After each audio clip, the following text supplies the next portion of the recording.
Hello दोस्तों, मैं हूं दिनेश के वोरा। न्यूज़ टाइम में आपका स्वागत है। आजकल बहुत खबरें भारत के संदर्भ में, एक ख़ास तौर से एक लेडी जो पकड़ी गई हैं केरला के अंदर सोने की स्मगलिंग में, गोल्ड स्मगलिंग के अंदर जो एक बहुत बड़ी चर्चा हो रही है। ये दरअसल ये चर्चा के पीछे कारण क्या है? गोल्ड स्मगलिंग इंडिया में इतनी आखिर क्यों बढ़ गई? दरअसल भारत में सोने की कीमत 50,000 ऑलमोस्ट क्रॉस कर चुकी है पर 10 ग्राम। हुआ ये कि पिछले साल भारत सरकार ने सोने के ऊपर ड्यूटी 10% से भी बढ़ाकर 12.5% कर दी और जीएसटी 1% से बढ़ाकर 3% कर दिया।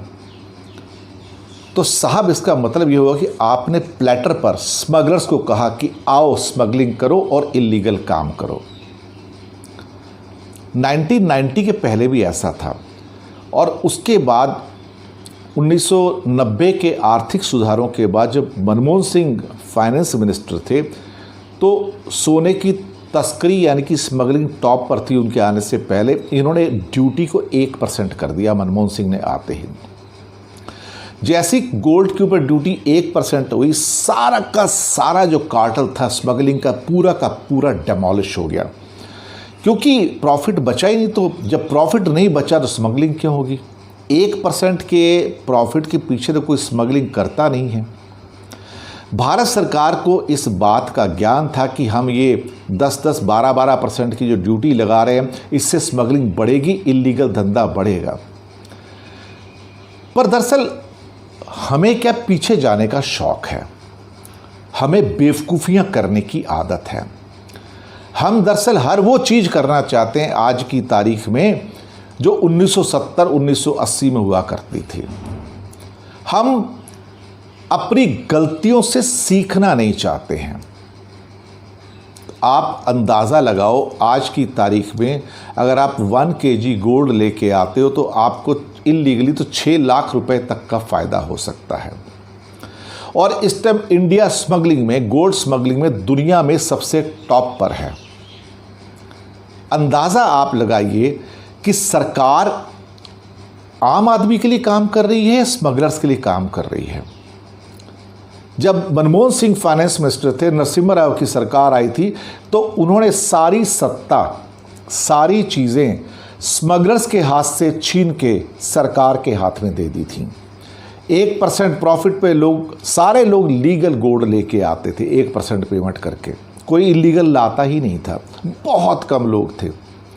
और जब से लास्ट ईयर से ये 10% कर दिया, थोड़ा उससे पहले अरुण जेटली साहब ने भी कर दिया, फिर 12.5% कर दिया। दरअसल सरकार को समझ नहीं आता कि एक बिस्किट के पैकेट में और सोने के बिस्किट में फ़र्क होता है। ये सरकार दरअसल एक नहीं, ऐसे कई निर्णय कर चुकी है जहां पे हम 1970 और 80 में वापस चले गए हैं। ये आत्मनिर्भर भारत के चक्कर में तो और पीछे चले गए, हर चीज़ को रेस्ट्रिक्शन लगा दी कि हम इंपोर्ट सब्स्टिट्यूशन करके सब कुछ यहीं पैदा करेंगे। अगर किसी व्यक्ति को ये सीखना हो कि पैरों पर कुल्हाड़ी कैसे मारी जाती है तो वो भाजपा की सरकार से सीख ले, केंद्र सरकार से सीख ले। दरअसल इनको इकोनॉमी चलानी ही नहीं आती है। ये इकोनॉमी के अंदर एक तरफ से एक बढ़ के बेवकूफ़ी वाली हरकतें करते हैं। और इस बात को सुब्रमण्यम स्वामी जाने कितनी बार कह चुके हैं कि काश इस सरकार में इकोनॉमी चलाने की समझ होती किसी में। जब आप स्मगलर्स को थाली में सजा के ऑफर दे देते हो तो नेचुरली उनके लिए तो इससे बढ़िया टाइम नहीं हो सकता। तो मोदी सरकार देखा जाए तो स्मगलरों के लिए एक सौगात लेके आई है, उनके हाथ में सौंप दिया, ये लो। अब क्या कहेंगे? इस सरकार को नहीं समझ आता तो नहीं आता। इन्हें मनमोहन सिंह से सीखना चाहिए, पर ये मनमोहन सिंह से सीखेंगे तो इनकी इंसल्ट नहीं हो जाएगी? ये तो बहुत सयाने लोग हैं, बहुत समझदार लोग हैं ना, ज़्यादा समझदार लोग हैं। और ज़्यादा समझदार कौवा कहाँ गिरता है ये आपको सबको पता है। तो ये हम अपनी बेवकूफ़ियों के नतीजे भोग रहे हैं और कुछ नहीं है। बेवकूफ़ी भरे निर्णय, बेवकूफ़ी भरी 12.5% के टैक्सेशन, ऊपर से 3% का जीएसटी गोल्ड पे, कोई बेवकूफ़ ही होगा जो 100 रुपये का सोना खरीद के और 15 रुपये का टैक्स देगा। सोचने वाली बात है, सोचने वाली बात है। आप इल्लीगल सोने के खरीदने को बढ़ावा दे रहे हैं, इसलिए बाजार में इल्लीगल सोना कैश में बिकता है, धड़ल्ले से बिकता है, डेली बिकता है। किसी भी गोल्ड स्मिथ पे चले जाइए, सब जगह बिकता है। सरकार समझने को तैयार नहीं है, सरकार अपनी दुनिया में रहती है। इसी को तो कहते हैं कि विनाश काले विपरीत बुद्धि।